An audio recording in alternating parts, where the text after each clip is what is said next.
Why is the mind so important? It matters. If you wake up in the morning, what are you thinking when you wake up in the morning? And if you already wake up with conflict in the mind, with unsatisfaction inside the mind, wake up with a feeling of lack. I wake up, I have to do something quickly because I don't have it right now. Whatever it is. So running after something. Why do you chase anything? Because you're in a state of lack. Something's missing. If you would have it, why would you chase it? And now the question is, where does this lack come from? And now come back to the child. The child, the incarnated soul, the incarnated spirit. When it comes to the earth, whoever made it possible for that child to come, you can call it God, you can call it the nature, you can call it the universe, no matter what. This force, this power does not make mistakes. God is not putting you in this earth incomplete. Why would he do that? What he's putting on the earth is existence. He's granting us existence. And afterwards, it starts that we have concepts. We start thinking. We start having ideas about how this life is supposed to be. If you're not successful, it's not a life. If you don't have many cars, it's not a life. If you don't have many friends, it's not a life. Well, no, this is all human ideas. You came to the earth right from the beginning. You have been complete. This is the alternative. At the moment, I would say it's just guiding to rethink. So what is the next way of what can people do? Rethink your life. Look at how is your life looking at the moment? How did you spend the last 5 years, 10 years? Do you maybe see some patterns in your life? I tell you one pattern. Everybody has. I had it too. We all have it because it's normal. There was a time we didn't even have any mobile phone. Then first Nokias came out. Okay, eventually we even got one. We're happy about it. Then the next generation of phones came out. And this one was, okay, it's old already. And you wanted the next one. Then you got the iPhone. Then you got the MacBook Pro, the big TV screen. Then the first car you had, the Volkswagen. Afterwards you had a BMW. But there is a pattern behind there. Whenever you get what you want, you will realize that's not it. And so the question is, when do you start to realize the pattern that running after desires is not gonna fulfill your desire? What you need is realization. What you need is wake up. This is where all these terms are coming from. Also, to take that misunderstanding away.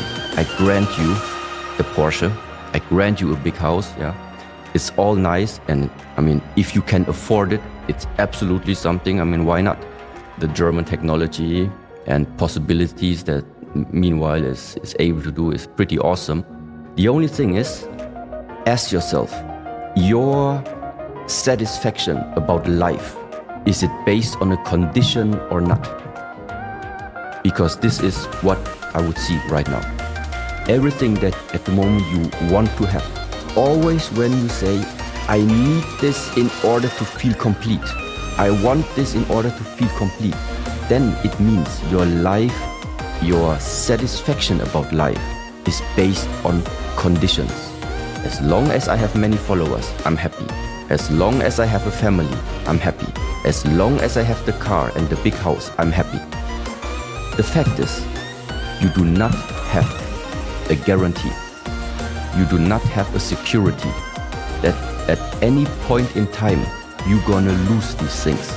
First of all, latest, when the body falls apart, you're gonna lose them anyway.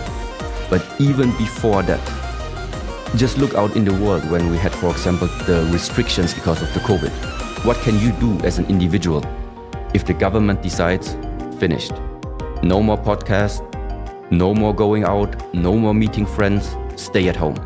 And you had a lifestyle, every day you go out meeting friends, every day you drive around, every day you are outside. But now, because of whatever, you are forced to stay in that restriction. What is going to happen to your life satisfaction? the more it was based on the condition of life needs to look like this, the more we will suffer. Many developed depression and many started waking up, realizing I cannot base my life on circumstances where I don't have influence on. And this is exactly what this life is about. Don't base your life satisfaction on circumstances where you have no influence on. If you have, well, then change them in a way that serve you. But there are many things we don't have. To already right now realizing I cannot, as a small citizen, I have no influence on whatever the politicians are going to throw out there. No way. Then you are realizing your life is in your hands. Your responsibility is make sure that inside you are always full, or that you are feeling full. No matter what happens on the outside, nobody can take something away from you. Because the gift that has been given to you is the existence, is this lifetime in the first place. We already have been given the greatest gift of everything, existence. Now, don't let anybody interfere trying to take that away from you. So that means don't outsource the power of having your life in your own hands. Don't outsource this to external circumstances. Don't outsource it to the amount of messages you receive per day. Don't outsource it to the number of followers. Don't outsource it to how big the apartment is, how many cars you have. If you can afford it, do it. Just don't make that emotional and mental attachment. This is the part. It's not about how many cars you have. You can have a whole garage full with all the luxury cars. That's not a problem. The problem is how much are you identified with your possessions. The identification is the problem. To have a garage full and just use them and enjoy them, and when you drive and the weather is nice, then it's really nice. But then you put it back into the garage, you go eat your meal, and while you are eating, the car is gone. You're not thinking about the car anymore. It's gone, it's standing in the garage, finished. Now you just enjoy the meal. Attachment is the problem. It is a process. It is of rewiring. How have you lived your life until right now? How much did it serve you, the way of thinking until now? And how much also did it limit you? These are all things every individual has to ask for themselves. I'm not giving you anything right now. I'm just saying something, which is, let's say, my view. And you have to ask yourself, what is it from what you have heard until right now that in a way resonates with you? You observe this pattern in your own life. And ultimately, the only person who can do something about it, it's not me. You make the decision. Your life is in your hands. The only thing that I'm doing is, if at all, I'm taking something away. I'm taking away misconceptions and illusions that people might have in this lifetime if they didn't have the possibility to hear other perspectives. Fear and also uncertainty. These two things are the biggest challenges every human being is going to face. The question is, are you living your life based on fear or not? And this fear is not helpful because it restricts you. It restricts your ability to expand the mind. Fear is restricting you to discover, because fear makes you to stay inside the comfort zone. But why do we call something the comfort zone? It's because we have spent time already inside that zone that we know. You know everything about it inside there already. You have seen it, you have experienced all of it. That's why everything has become comfortable to you.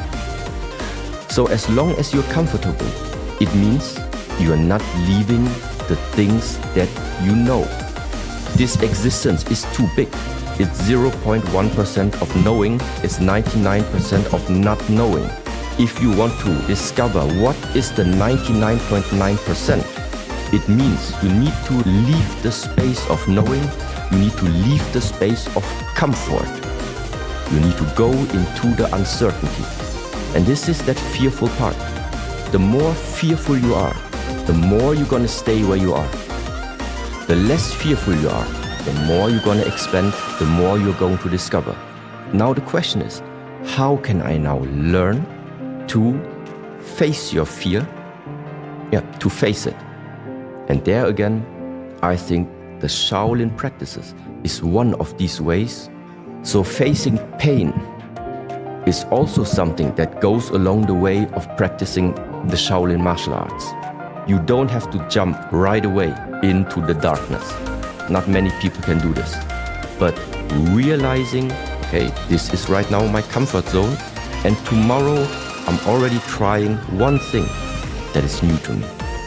It still feels uncomfortable to me, but okay, let's try. Just one step out. Next day, another step out. Meaning, integrate the jump into the uncertainty into your lifetime until it becomes a habit. This is the one way. How to develop that ability to go against the fear. This is one thing. The second part is, I think this is now very useful for everyone. If you have the wrong image about yourself on this earth, if you are viewing yourself like from a wrong perspective, then it just means you will never get into the understanding what type of potential you are actually possessing.